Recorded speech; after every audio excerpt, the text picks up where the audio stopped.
Hi everybody, this is Pam with Jesus Junk Journals, and here is my latest thing I've put out. Time for fall and autumn and all the things for those kind of journals. So I thought I would give you pockets, big, beautiful leaves that make pockets. And so here are some of them. You can turn them however you want. Well, that one. And here's some more. And a belly band, and another belly band, and a couple of side pockets,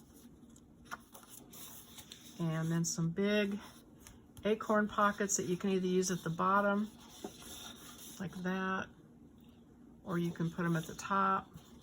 A couple more pockets, a little bit different styling, and another pocket.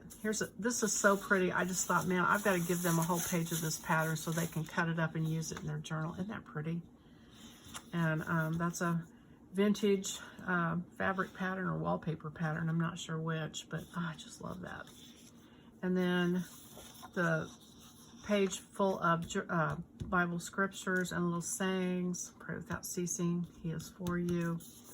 That you can cut out and add on to each pocket if you want to. So that is Fall Leaves, I think it's called, and I just put it out on Etsy. So anyway, I wanted to give you a sneak peek at that, and I thank you very much for watching. I'll see you on the next video. Bye-bye.